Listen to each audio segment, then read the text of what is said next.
Amici bellini, giornate di calcio intense perché c'è la Champions, l'avete visto un po' la Champions, e oggi il Milan, la Roma, l'Europa League, ma è vigilia di Napoli-Torino, di conseguenza dobbiamo fare le nostre possibili formazioni, le nostre... Cominciamo!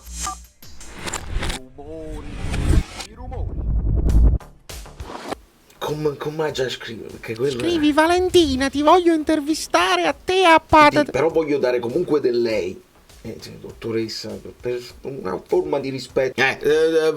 Benvenuto Roberto Scapin. Benvenuti a tutti i nuovi iscritti, ai miei eroi che non mollano mai, non mollano un centimetro e lasciano anche i like che sono propedeutici per una bella collettiva, come si chiama? Pensiero positivo collettivo che aiuta e che fa muovere anche le montagne. Vigilia, sì, lo devo fare questo fatto dell'intervista, sto tutto emozionato perché l'intervista a Calzona, sono usciti i primi pezzettini, andiamo a parlarne. Poi ci sono parole di Juric che ci possono mettere già in prepartita, andiamo a vedere. Con un'analisi tattica vi porto per un attimo nel gruppo degli abbonati, che, capito, perché per esempio, cronache di spogliatoio c'ha questo problema per quelli che seguono all'estero, è geolocalizzato Instagram, quindi io all'estero non posso vedere le cose di cronaca di spogliatoio su Instagram, una cosa che poi chiederemo anche di perché è così, perché poi se vai su Twitter lo puoi vedere, quindi se fanno il doppio posto tutto a posto. Però nel gruppo degli abbonati non manca mai chi riporta per tutti, e quindi io ho anche ascoltato. E la prima domanda: dove eri quando ti ha chiamato De Laurentiis? Mi trovavo in Calabria perché i miei genitori vivono lì. C'è Calabria e Calabria, ho fatto twittato la cosa, c'è Calabria e Calabria perché stiamo ristrutturando un appartamento. Ero con mio fratello, dovevo stare 4 giorni ma non è stato così. Stavo camminando al mare perché io tutti i giorni passeggio al mare quando posso almeno 10 km. Stavo aspettando un peschereccio, io ho fatto la pescheria col pesce fresco, e ho ricevuto una chiamata da un dirigente del Napoli e chiaramente non ho comprato più il pesce. Hai pensato per un attimo rischio di bruciarmi? Una domanda legittima. E Calzona risponde: la telefonata è durata 40 minuti, ma mentre loro parlavano io pensavo, ma non ho mai avuto il minimo dubbio, e un'offerta del genere non si può rifiutare. La comfort zone non fa per me, non mi appartiene, io amo le sfide. Immaginate uno che va in un paese che non conosceva come la Slovacchia e poi il Napoli fa parte della mia vita, tornare e dare una mano era troppo importante. Ma quanto è importante? Troppo importante. Come è stata la prima volta che sei entrato a San Paolo da primo allenatore contro il Barcellona, venivo su dalla Calabria e con una macchina in noleggio, lui già l'aveva accennato nella prima conferenza, insomma già l'arrivo in tangenziale gli aveva dato una certa emozione, è un ricordo per lui perché c'era stato, quindi ero in tangenziale. L'altro dettaglio è: ho tirato giù il finestrino e ho cacciato un urlo, tanta era l'adrenalina e la gioia di tornare a Napoli con questo nuovo ruolo. Riesco poi ad essere misurato quando entro dentro lo stadio, ma questa volta è stato diverso perché ho sentito il carico della responsabilità di rappresentare una regione e con me la mia famiglia, perché si rendeva conto del peso di tutto ciò. Poi dice anche che non l'ha detto nell'immediato solo al fratello che stava lì, ha aspettato prima di dirlo ai genitori, perché i genitori a una certa età non voleva metterli in ansia e in apprensione. Veniamo a sapere che il papà di Calzona comunque segue il Napoli a prescindere dall'incarico del figlio. Insomma, ancora niente di rivoluzionario, ma c'è qualcosa di rivoluzionario che possiamo leggere, che è questa roba qui, perché evidentemente Radio Mart mi ha rubato l'idea di intervistare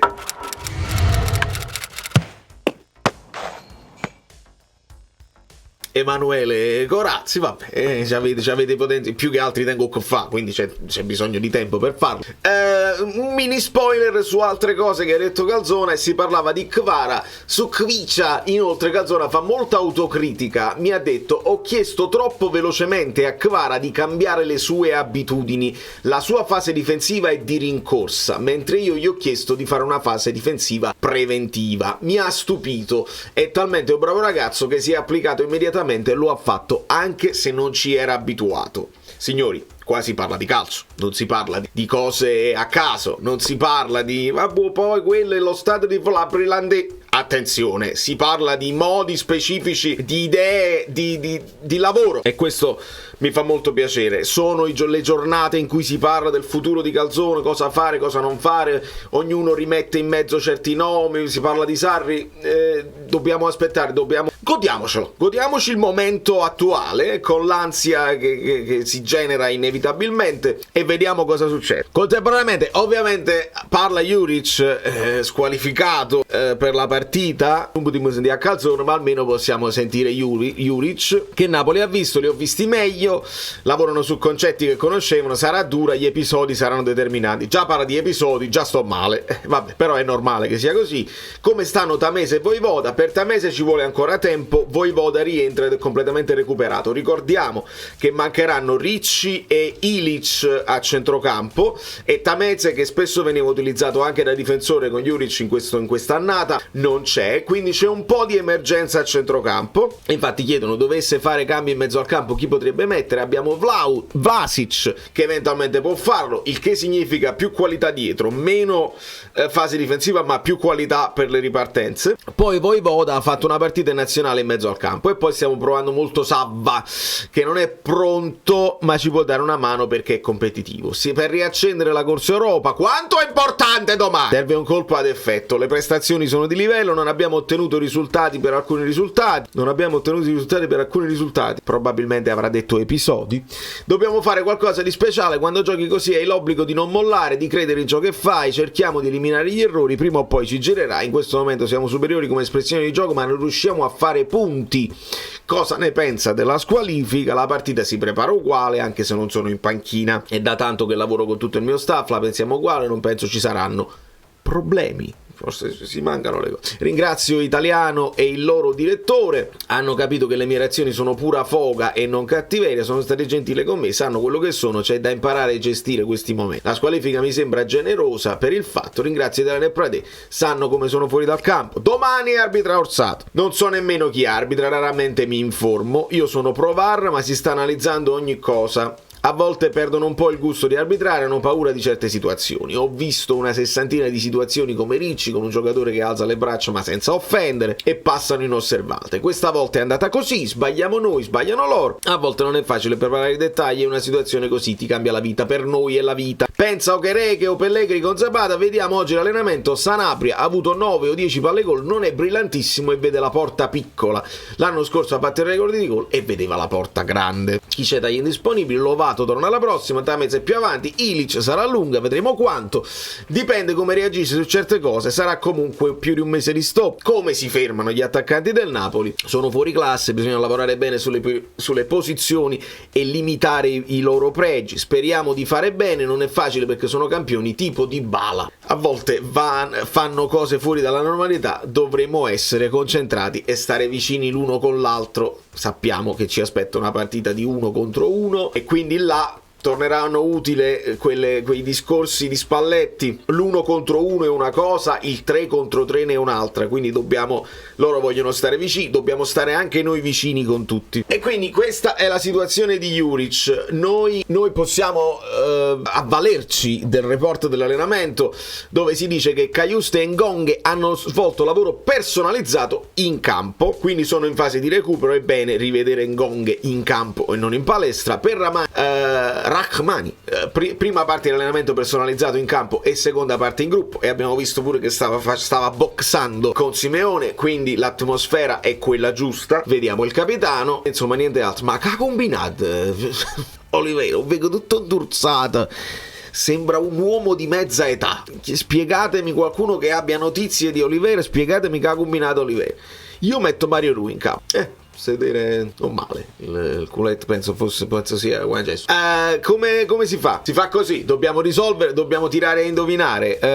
Direi Juan Jesus, perché se dobbiamo mettere Ostigard al posto di Rachmani, tendo ad immaginare che ti affidi ad uno con più esperienza. Per me la coppia Ostigard-Nathan anche con Garzia non fece male. diciamolo chiaro. Però non lo so quanto si fida Calzona, e secondo me, dovendo cambiare già Rachmani, secondo me ti affidi a Juan Jesus, e quindi proprio per non cambiare troppo, qualcosa la devi cambiare ma non troppo. E qua mi resta un pochino il dubbio Mario Rui Oliveira. Stavolta io scelgo Mario Rui per avere un po' più di qualità, perché Oliveira l'avete vista, sì, e posta tutto un dorsato, quindi probabilmente non è il momento. Cerchiamo di recuperarlo per il Barcellona, perché secondo me in Champions si può far preferire con la sua fisicità. Anghissà, Lobotka secondo me devono stringere i denti un altro po'. Io tendo a scegliere Zielinski qui per far riposare un pochino Traoré. Possono alternarsi, può giocare anche Traoré dall'inizio, l'importante è non fargli finire la partita. Secondo me, se la partita si mette bene e sei partito con Zielinski, Traoré te lo risparmi, lo fai recuperare con calma. Pure ci sono anche, Spalletti diceva anche, per recuperare la forma devi giocare. Quindi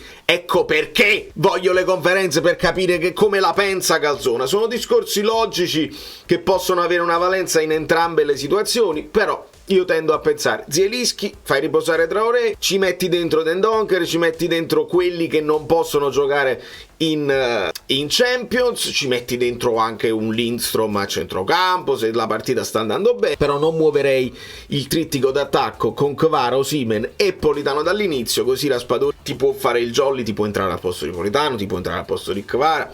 Vorrei vedere anche Simeone in questa partita, e insomma ce la ricordiamo l'andata, non benissimo, decisamente non benissimo, però mancano Ricci e Illich, quindi ci potrebbe essere qualcosa di diverso. In questo caso noi andammo con Kvara, Raspadori, prima punta Politano, c'era Zielinski, c'era Cajuste e c'era Rui, Juan Jesus lì, con Gollini in porta. Poi ce lo ricordiamo bene, Mazzocchi entrò troppo, con una foga troppo esagerata, e quindi non ci fu possibilità. Quello che vi posso dire di sicuro è che si potrebbero esasperare i fazzolettini. Perché? Perché ti vengono a prendere alti, perché ti vengono a prendere uomo su uomo, e se ho capito Calzona, lui chiede anche il rischio e la partenza dal basso, come abbiamo fatto subito con il Barcellona, quindi con prendersi qualche rischio, perché se superi il primo pressing si creano le praterie e le puoi sfruttare. Quindi servirà bene quel passaggio da Meret a Lobotka, o con capita alla mezzala, Anghissà, Traoré o Zielinski. Ecco perché Zielinski mi conviene, mi piace l'idea. Lo so, non pensate allo Zielinski svogliato, pensate al massimo Zielinski, che prima o poi ce la può pure far vedere una partita così. Lo smistare di prima, il controllo orientato, sono cose che contro il Torino, che ti viene a prendere, possono risultare utili. È un rischio, ci verrà un infarto, ma così è la situazione. Insomma, non mollate, iscrivetevi al canale con fiducia, perché ci sono dei contenuti nuovi che sto preparando e che spero di potervi portare. Domani c'è partita, poi ci sarà la reaction, l'analisi, e poi ci avviamo verso 2 o 3 giorni di passione assoluta in vista della Champions, perché andiamocela a giocare, quello che succede. Lo avete visto, non lo so, avete visto il City o avete visto il Real Madrid, perché il City non c'era quasi bisogno di vederlo, e il Real Madrid contro il Lipsia, che era una partita veramente, veramente tosta, e il Real Madrid ha rischiato alla grande, però vanno avanti loro, il Lipsia esce a testa alta. Speriamo di non dover dire sempre le stesse cose. Da New York, Valerio Fuito è tutto, divertiamoci, ce la godiamo, ce la possiamo godere anche in un'annata così, non vi preoccupate.